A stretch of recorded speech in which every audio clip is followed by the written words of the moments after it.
we've got some bad news, ladies and gentlemen. And in some ways, we have not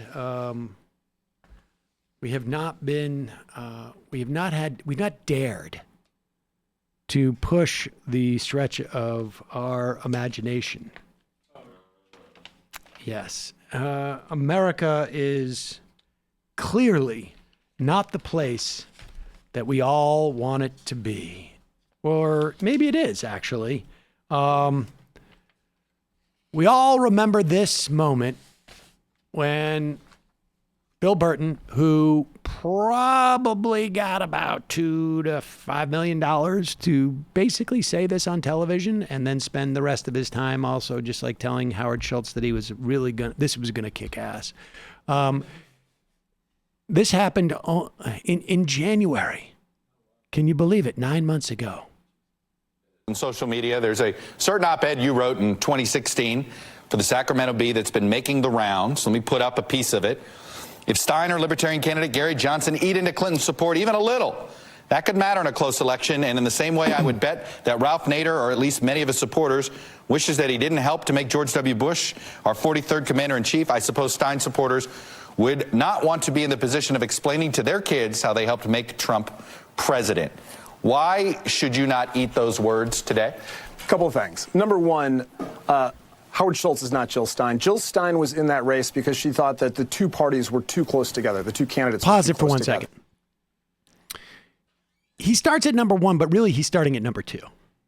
Because number one is, well, Todd, I'm making a lot of money.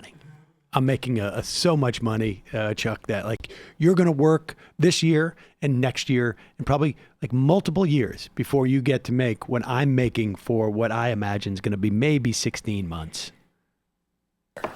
What Howard Schultz thinks is that the polar opposites of the parties are so far apart, but the American people are close together. And maybe what we need is a choice for the American people to choose something different, a different path, a different kind of politics in America.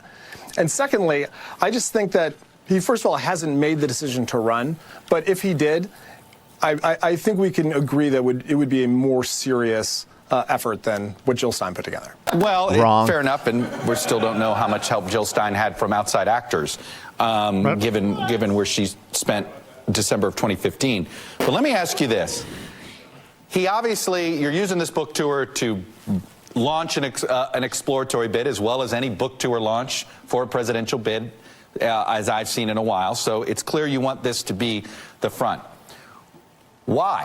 What I'm trying to figure out is I don't understand why he wants to run other than he's not them and not them. What is the big idea beyond not a Republican and not a Democrat?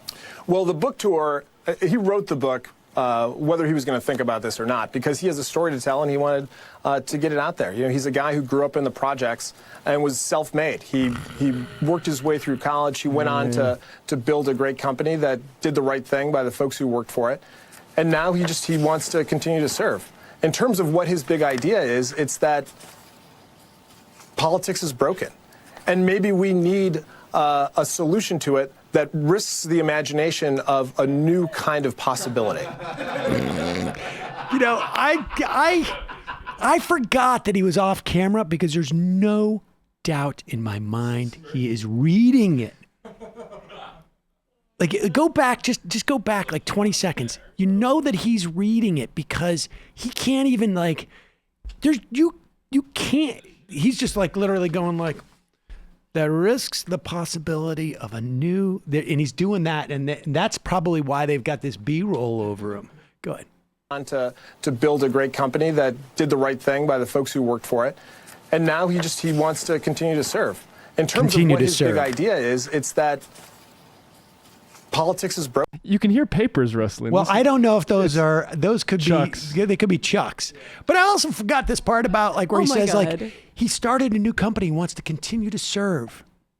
Yeah, being a CEO is really being called to service. He was involved in public service. Can I just say, I mean, whatever, always F Jill Stein, but seriously, dude, Chuck Todd has to go with the deranged Russia stuff with her. Yeah, I think it's Even probably in more that likely they got the conversation? money from the Republicans, but like they did it in Pennsylvania. But wait, just finish it.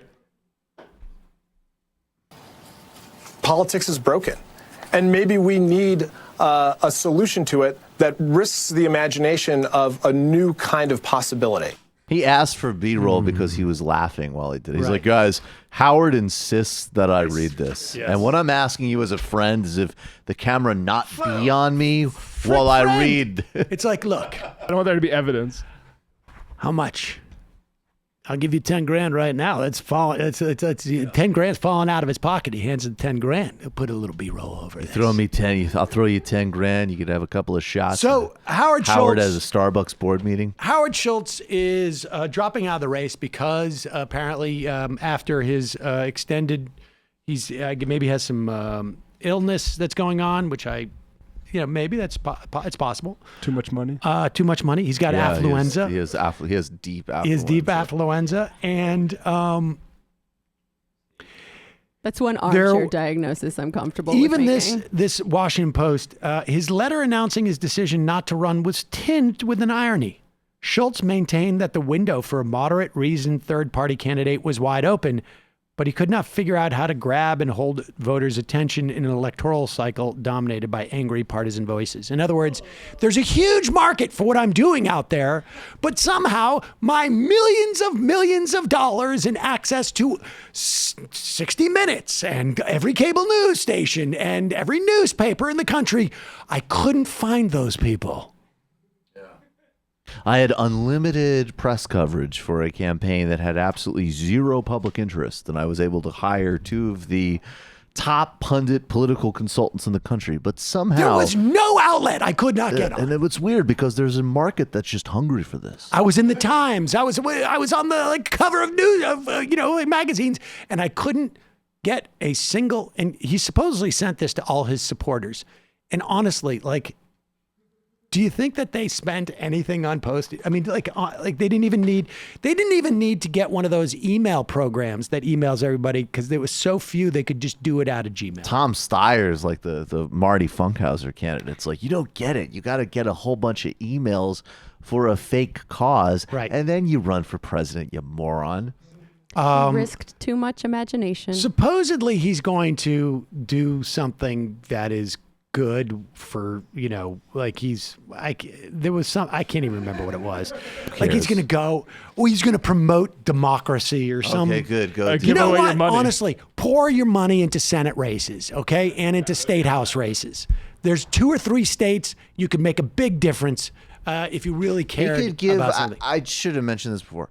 Christian Piccolini is on Twitter basically asking to crowdsource a significant amount of money so he can keep doing the work he does, exiting people from hate organizations. Why don't you write him $1 million? No kidding. So there it is. Howard Schultz, we don't have him to kick around anymore. Now, folks, this is important.